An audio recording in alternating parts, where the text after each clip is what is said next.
এক অবিশ্বাস্য এবং রুদ্ধশ্বাস ঘটনার সাক্ষী হলো পুরো বিশ্ব। অত্যাধুনিক সরঞ্জামে সজ্জিত বিএসএফ এর জওয়ানদের দিকে এই তীব্র প্রতিবাদী রূপ দেখে আক্ষরিক অর্থেই পিছু হটতে বাধ্য হয়েছে ভারতীয় সীমান্তরক্ষী বাহিনী। শাবাশ মাননীয় প্রধানমন্ত্রী তারেক রহমান সাহেব, শাবাশ। আপনাকে যতই দেখছি ততই মুগ্ধ হচ্ছি। এবার আপনি যা করলেন এটারও প্রশংসা না করে পারলাম না। কিন্তু এবার বাংলাদেশ আর চুপ থাকেনি। গেল কয়েকদিনে ভারতের বিএসএফ অন্তত 21টি পুশিনের চেষ্টা চালিয়েছে দেশের বিভিন্ন সীমান্তে। এই 21টি ঘটনায় 200-এর বেশি মানুষকে অবৈধভাবে বাংলাদেশে ঠেলে দেওয়ার পরিকল্পনা ছিল। এই 21টি প্রচেষ্টার প্রতিটি বিজিবি একেবারে ব্যর্থ করে দিয়েছে। কাঁটা তারের বেড়া, অত্যাধুনিক মরণাস্ত্র আর চোখে মুখে চরম দম্ভ, এটাই ছিল এতদিন ভারতীয় সীমান্তরক্ষী বাহিনী বা বিএসএফ এর চিরচেনা রূপ। সাধারণ বাংলাদেশিদের দেখলে যাদের বন্দুকের নল গর্জে উঠত, আজ তাদের একই হাল। আক্ষরিক অর্থেই লেজ গুটিয়ে পালাচ্ছে বন্দুকধারী বিএসএফ জওয়ানরা। দেশের অকুতোভয় সীমান্তরক্ষী বাহিনী, বর্ডার গার্ড বাংলাদেশ এবং সীমান্তবর্তী সাধারণ জনতার বজ্রকঠিন প্রতিরোধের মুখে বিএসএফ এর এই ভয়ঙ্কর পুশিন বা অবৈধ অনুপ্রবেশের মিশন শুধু চরমভাবে ব্যর্থই হয়নি, বরং উল্টো নয়াদিল্লি সাউথ ব্লকের দিকে কড়া ভাষায় চরম হুঁশিয়ারি বার্তা পাঠিয়েছে ঢাকা। ভারত ভুলে গেছে এই বাংলাদেশ আর সেই বাংলাদেশ নেই। বাংলাদেশের পক্ষ থেকে 13 বার চিঠি দেওয়া হয়েছে ভারতকে। প্রতিবারই তাদেরকে হুঁশিয়ারি দিয়ে বাংলাদেশ বলেছে, কাউকে যদি এদেশে পাঠাতেই হয় তবে সেটি হতে হবে আলোচনার ভিত্তিতে, গায়ের জোরে নয়। বাংলাদেশের ইতিহাসে কূটনৈতিক অধ্যায়ে একটা নতুন অধ্যায় যুক্ত হলো, সেটা হচ্ছে জাতিসংঘের সাধারণ পরিষদের 81তম অধিবেশনে সভাপতিত্ব করবেন বাংলাদেশি বংশোদ্ভূত বাংলাদেশের পররাষ্ট্রমন্ত্রী খলিলুর রহমান। রাশিয়ার সঙ্গে বাংলাদেশের এই আস্থার শিকড় লুকিয়ে আছে, এর জাতীয় স্বার্থে কূটনৈতিক বিকল্প বাড়াচ্ছে। আবার কি আমরা বাংলা ভাই শায়ক আব্দুর রহমান যুগে ফিরে যাচ্ছি? 2001 থেকে 2006 ওই সময়টার কথা মনে আছে? বাংলা ভাইয়ের উদ্ভব ঘটলো, শায়ক আব্দুর রহমানের উদ্ভব ঘটলো, সারা দেশ জঙ্গিবাদে ছেয়ে গেল। আসসালামু আলাইকুম প্রিয় দর্শক, নতুন একটা গুরুত্বপূর্ণ ভিডিওতে আপনাদেরকে স্বাগত। প্রিয় দর্শক, বাংলাদেশের যে পরিস্থিতি তার প্রেক্ষাপটে যা সকল কিছু ঘটে চলেছে তারই কিছু গুরুত্বপূর্ণ খবর আজকে তুলে ধরবো। হ্যাঁ প্রিয় দর্শক, আপনারা ইতিমধ্যে ভিডিওর কিছু অংশ দেখে ফেলেছেন, দেখে বুঝতে পারছেন আজকের ভিডিও ঠিক কতটা গুরুত্বপূর্ণ। তো দর্শক, যারা ভিডিও অন করেছেন তারা ভিডিও না টেনে পুরো ভিডিও দেখতে থাকুন, তাহলে ভিডিওর অংশ বিশেষগুলো বুঝতে পারবেন। তো প্রিয় দর্শক, এখনও যারা চ্যানেলটাকে সাবস্ক্রাইব করেননি তারা এরকম গরম খবর পেতে চ্যানেলটাকে সাবস্ক্রাইব করে রাখুন। আজ যারা করেছেন তাদেরকে অসংখ্য অসংখ্য ধন্যবাদ। চলুন একটা লাইক দিয়ে পর্যায়ক্রমে ভিডিওগুলো দেখে আসি। কাঁটা তারের বেড়া, অত্যাধুনিক মরণাস্ত্র আর চোখে মুখে চরম দম্ভ, এটাই ছিল এতদিন ভারতীয় সীমান্তরক্ষী বাহিনী বা বিএসএফ এর চিরচেনা রূপ। সাধারণ বাংলাদেশিদের দেখলে যাদের বন্দুকের নল গর্জে উঠত, আজ তাদের একই হাল। অবিশ্বাস্য হলেও সত্যি, সাধারণ বাঁশের লাঠি হাতে নিরস্ত্র গ্রামবাসীর তারা খেয়ে আক্ষরিক অর্থেই লেজ গুটিয়ে পালাচ্ছে বন্দুকধারী বিএসএফ জওয়ানরা। হ্যাঁ দর্শক, ঠিকই শুনছেন, ভারতের হাজারো অত্যাধুনিক অস্ত্র আর সামরিক দম্ভ আজ হার মেনেছে বাংলাদেশের সাধারণ মানুষের লাঠি আর অদম্য দেশপ্রেমের কাছে। কি ঘটছে আসলে বাংলাদেশ ভারত সীমান্তে? কেন হঠাৎ করে রাতের আধারে আন্তর্জাতিক আইনের কোনো তোয়াক্কা না করে একের পর এক পুশিন বা অবৈধ অনুপ্রবেশের চেষ্টা চালাচ্ছে ভারত? আর কিভাবে বাংলাদেশের বিজিবি এবং সাধারণ জনগণ মিলে বিএসএফ এর এই নোংরা আগ্রাসী নীতিকে রুখে দিয়ে ভারতের মুখে চুনকালি মেখে দিল? ভারতের এত বড় পরাজয়ের পেছনের মূল রহস্যটি কি? চোখ কপালে তোলার মতো এই পুরো ঘটনাটির বিস্তারিত জানতে ভিডিওটি না টেনে একদম শেষ পর্যন্ত দেখুন, কারণ আজকের এই ভিডিওতে আপনি এমন এক নতুন বাংলাদেশের গল্প শুনবেন যা আপনার বুকেও দেশপ্রেমের শিহরণ জাগিয়ে তুলবে। দর্শক, একটা সময় ছিল যখন সীমান্তের ওই পার থেকে বিএসএফ চোখ রাঙালে এপারে ভয় রাজত্ব তৈরি হতো, কিন্তু সময় বদলেছে, বদলে গেছে বাংলাদেশের মানুষ এবং আমাদের সীমান্তরক্ষী বাহিনী বিজিবি। বিগত কয়েকদিনে বাংলাদেশ ভারত সীমান্তে যে অভাবনীয় উত্তেজনা সৃষ্টি হয়েছে তা যেন ভারতের জন্য এক চরম লজ্জার ইতিহাস। নয়াদিল্লির এক সুপরিকল্পিত ব্লু প্রিন্ট বা ষড়যন্ত্রের অংশ হিসেবে গত কয়েকদিনে পুরো বাংলাদেশ ভারত সীমান্ত জুড়ে চালানো হয়েছে মেগা পুশ ইন বা অবৈধ অনুপ্রবেশের চেষ্টা। 24 ঘন্টার ব্যবধানে লালমনিরহাট, পঞ্চগড়, ঠাকুরগাঁও, সিলেট, সুনামগঞ্জ সহ দেশের বিভিন্ন সীমান্তে অন্তত 8টি পৃথক পুশ ইনের ঘটনা ঘটিয়েছে বিএসএফ।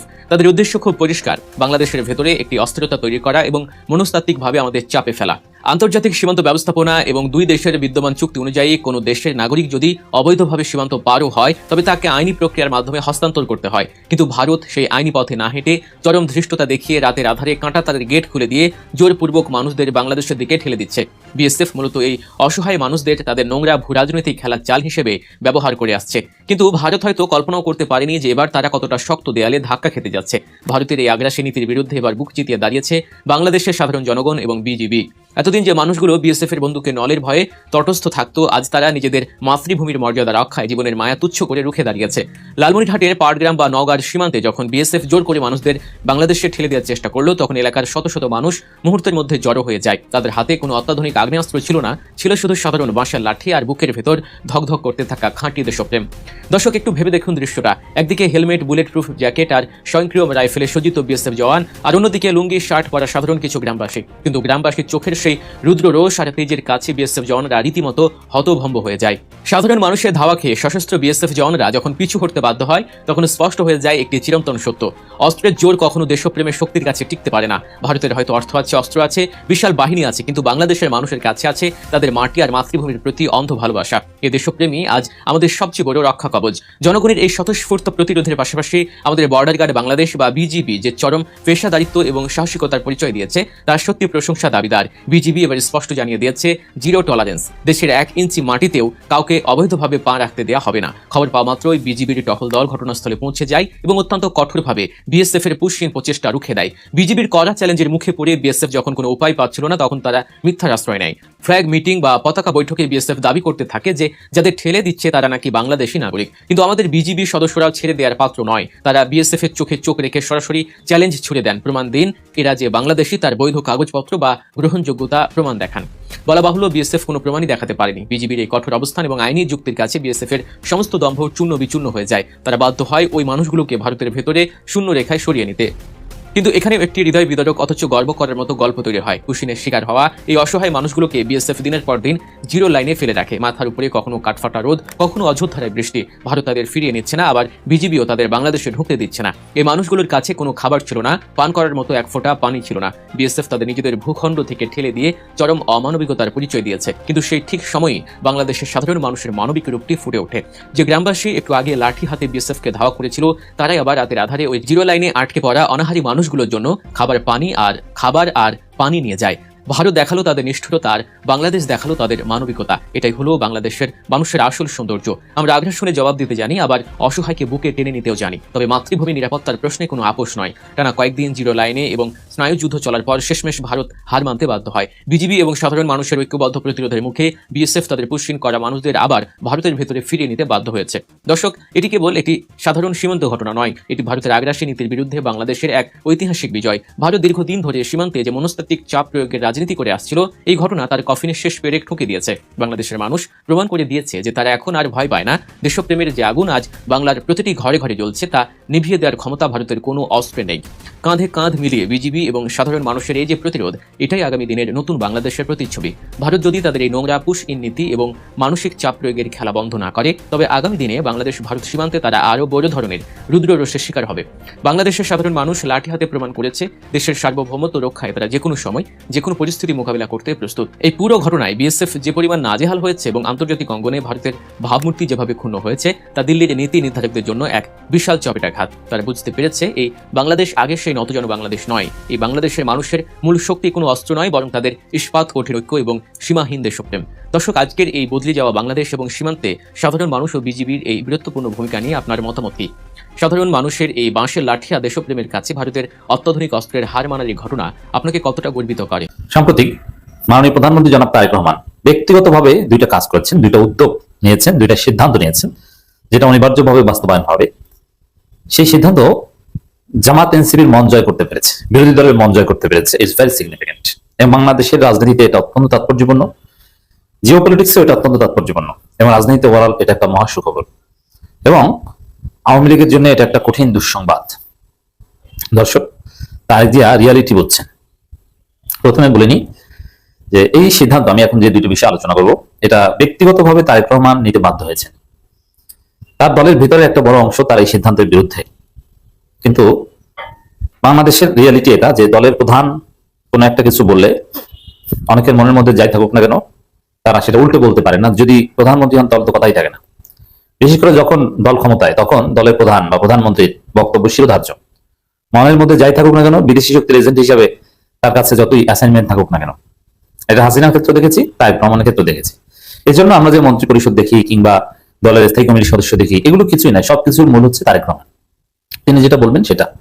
তবে অনেকে প্রতিবাদ করতে না পারলেও তাদের মনের মধ্যে কিছু সুপ্ত কথা আছে, তারা ষড়যন্ত্র করতে পারে তারেক রহমানকে না জানিয়ে।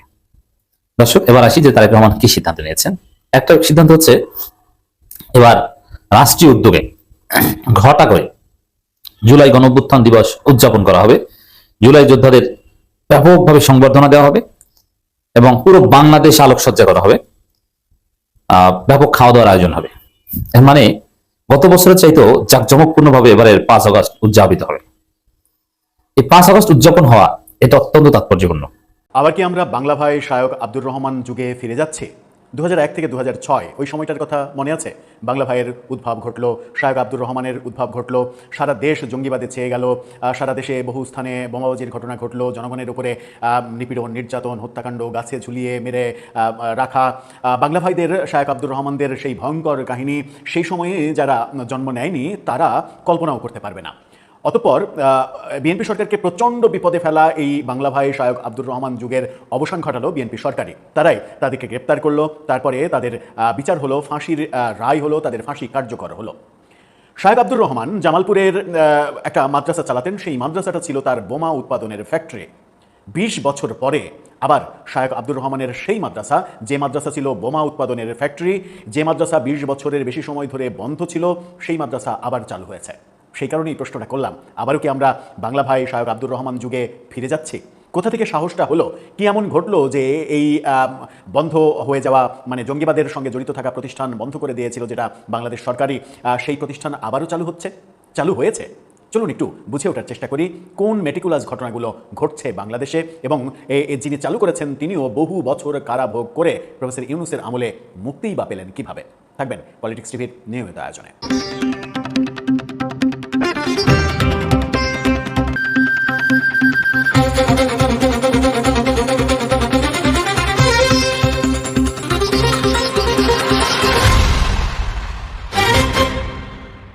দর্শক, বাংলাদেশ টাইমসে ভয়ঙ্কর একটা প্রতিবেদন উঠে এসেছে। এই প্রতিবেদন বলে দিচ্ছে আমরা ভুল পথে অগ্রসর হচ্ছে, এবং এই পথটা দেখিয়েছে প্রফেসর ইউনূসের জঙ্গিবাদ পৃষ্ঠপোষকতাকারী সরকার।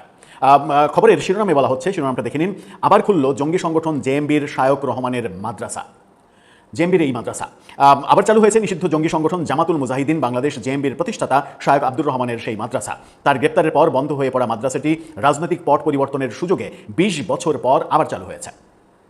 ফাঁসিতে ঝুলিয়ে মৃত্যুদণ্ড কার্যকর করা এই জঙ্গি নেতার ভাই ওবায়দুর রহমান বর্তমানে মাদ্রাসাটি চালাচ্ছেন।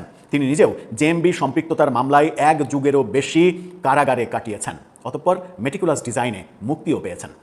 জামালপুর শহর থেকে 15 কিলোমিটার দূরে সদর উপজেলার তিতপল্লা ইউনিয়নের চরশি খলিফাপাড়ার চরশি হাবিবুন্নেসা হাফিজিয়া মাদ্রাসাতে শিক্ষকতা করতেন শায়ক রহমান। সে সময় এখানে জঙ্গি প্রশিক্ষণ চলত বলে বিভিন্ন সংবাদ মাধ্যমে খবর প্রকাশিত হয়েছিল। 1975 সালে এই শিক্ষা প্রতিষ্ঠানটির প্রতিষ্ঠাতা ছিলেন তার বাবা আব্দুল্লাহ ইবনে ফজল ওরফে ফজল মুন্সি। শায়ক আব্দুর রহমান ছাড়াও তার ভাই আতাউর রহমান সানিও ছিলেন জেএমবির শীর্ষস্থানীয় নেতা। 2005 সালের 17 আগস্ট মুন্সিগঞ্জ বাদে দেশের 63 জেলায় একযোগে বোমা হামলার পর জেএমবির নাম সামনে এলেও এটি গঠন হয় আরও বছর 7 আগে। এই দলটি রাজশাহীর বাগমারায় উগ্র বামপন্থীদের দমনের নামে ঘটিয়েছিল বহু নৃশংস হত্যাকাণ্ড। তখন শায়ক রহমান ও তার ডেপুটি সিদ্দিকুর রহমান বাংলা ভাইকে নিয়ে সারা দেশে তোলপাড় শুরু হয়েছিল। বিএনপি জামাত জোট সরকার শুরুতে বাংলা ভাইদের অস্তিত্ব অস্বীকার করলেও পরে অভিযান চালিয়েছিল।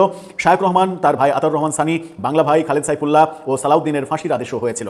2007 সালের মার্চ মাসে কার্যকর করা হয় সেই রায়। বিএনপি সরকার যাওয়ার পরে সেই রায় তত্ত্বাবধায়ক সরকার যে সময় ছিল সেই সময়ে এই রায় কার্যকর করা হয়েছিল।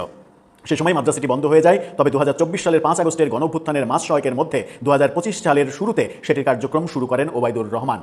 চিন্তা করেন যে কথা বলছিলাম, মানে প্রফেসর ইউনূস জঙ্গিবাদের পৃষ্ঠপোষকতা করার জন্য এহেন কোনো কাজ নেই যা করেননি। তিনি সেখানকার পরিচালক পদে আছেন, প্রধান শিক্ষক হিসেবে রয়েছেন জাকিরিয়া হোসেন নামে একজন, আর ব্যবস্থাপনা কমিটির সভাপতি আছেন টাঙ্গাইল জেলার একটি মাদ্রাসার ভাইস প্রিন্সিপাল আমিনুল ইসলাম। প্রায় 1 একর জমির উপরে নির্মিত মাদ্রাসাটির প্রবেশ পথে দেখতে পাওয়া যায় একটি পুরনো মসজিদ, এরপরেই 3টি হাফ বিল্ডিং ভবন, যার একটিতে অফিস কক্ষ, বাকি 2টিতে চলে পাঠদান। গত শনিবার সেখানে দেখা মিলে কয়েকজন শিক্ষার্থীর মাদ্রাসার মাঠে ধান শুকানোর কাজ করছিলেন একজন নারী এবং একজন পুরুষ। আমার মনে হয় যে এই রিপোর্ট আর পড়ার কোনো দরকার নেই।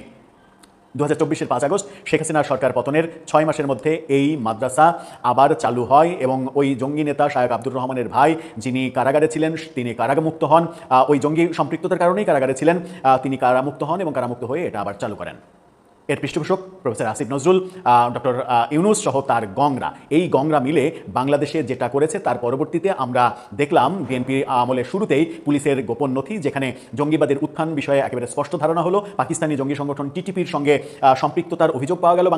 তো প্রিয় দর্শক, আশা করি পুরো ভিডিও দেখেছেন, দেখে হয়তো আপনার মন্তব্য থাকতে পারে। মন্তব্য থাকলে কমেন্ট বক্সে জানিয়ে দিন।